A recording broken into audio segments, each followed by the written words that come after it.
It's a new year and a new chance for you to make a fresh start with your compliance. For the next 31 days on the FCPA Compliance Report, we're going to be bringing you a daily tip, strategy, or idea that you can use to improve your program.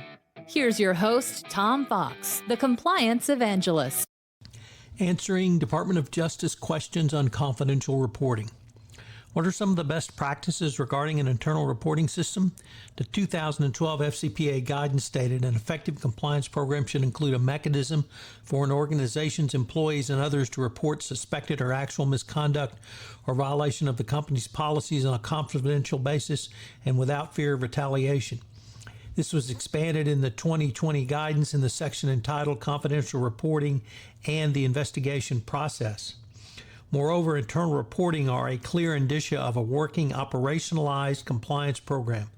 The 2020 update went on to state, confidential reporting mechanisms are highly probative of whether a company has established corporate governance mechanisms that can efficiently detect and prevent misconduct. An effectively working compliance program will have in place and have publicized a system which may include mechanisms that allow for anonymity and confidentiality, whereby the organization's employees and agents may report or seek guidance regarding potential or actual criminal conduct without fear of retaliation.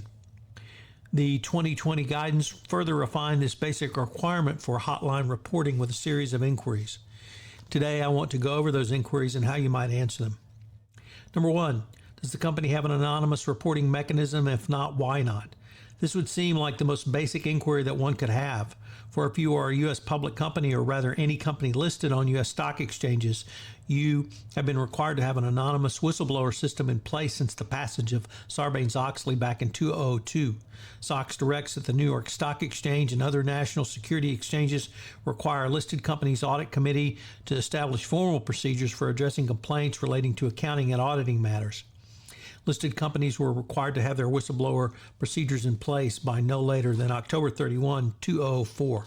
SOX went on to mandate that companies have internal reporting systems for receiving, retaining, and treating complaints that the company receives from external sources regarding accounting, internal controls, and auditing, as well as providing a means for confidential anonymous submission by employees concerned regarding the questionable accounting or auditing matters. SOX makes as clear as is possible that publicly listed companies must have a reporting system. 2. How is the reporting mechanism publicized to the company's employees? If employees do not know about a hotline, they will not use it. Allocate a portion of your time and budget to promoting the corporate hotline through multiple channels. Put up posters and distribute cards that employees can keep in their wallets or desks. Deliver in-person presentations when possible. And do not think of the promotional initiative as a one-time effort. It is important to remind employees regularly through 360 degrees of communication that this resource is available to them. 3. Has your hotline been used? An internal reporting system is obviously of no value if the stakeholders are not aware of it. Even if you have an internal reporting mechanism in place, has every segment of the company been informed? Your internal reporting data can reveal any gaps. You can review the data sliced and diced in a variety of ways to test whether the internal reporting system has been used. You can segment your internal reporting by region, department, and incident classification and other criteria. If there is one group, area, or other defined segment which is not using your internal reporting mechanism, it should become obvious in comparison to the rest of the organization. 4. How has the company assessed the seriousness of the allegations it received? One of the things that I learned from the television series MASH was the need for triage. In the hospital setting, triage is the process of determining the priority of patients' treatments based upon the severity of their condition. Given the number of ways that information about violations or potential violations can be communicated to government regulators, having a robust triage system is an important way to separate the wheat from the chaff and bring the right number of resources to bear on a compliance problem. One important area is making the initial determination of whether or not you need to bring in outside counsel to head up an investigation and the resources you will need. 6. Does the company take measures to test whether employees are aware of the hotline and feel comfortable using it? This query involves two components. Do your employees know about the hotline, and do they feel safe in using it? Retaliation or perceived unfairness to those making hotline complaints will destroy the effectiveness of internal reporting process and poison corporate culture. A hotline must be seen to offer the highest levels of protection and anonymity. To encourage employees' participation, the hotline should allow them to bring their concerns directly to someone outside their immediate chain of command or workplace environment, especially when the complaint concerns an immediate superior. The hotline should also enable employees to submit a report from the privacy of an off-site telephone or computer. It may seem like a small convenience, but giving the employees the freedom to enter a complaint from a location that is safe can make a huge difference to participation rates. 7. Has the compliance function had full access to reporting and investigative information? There will be a desire by your corporate legal department not to give out any information about your investigation until it is complete and there is a final report. The compliance function must resist this at all costs. If the results of the investigation are not made available to you as the CCO, then when remediating the compliance program, such remediation will be extremely difficult because you will be going off suppositions and guesses. There must be a solid line of communication between the people who are doing the investigation and the people leading the remediation.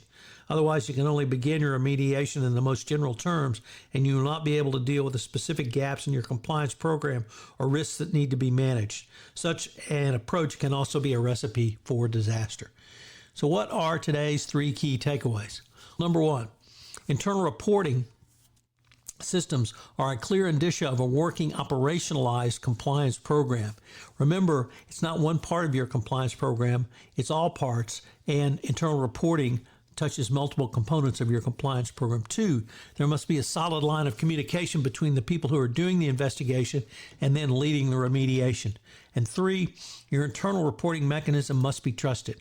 I really can't emphasize this enough. There must be institutional justice, there must be institutional fairness, and most important, there must be trust. If employees do not believe they will be treated fairly if they anonymously report something, then they will not be treated fairly. If your CEO is going to try to unmask whistleblowers, or as Trump does, simply fires them, then people are not going to come forward. And that is not what you want, because with Dodd-Frank bounties being paid, your company can be charged significant fines and penalties. This is Tom Fox. I hope you will enjoy this month's offering on hotlines and investigations. 31 days to a more effective compliance program.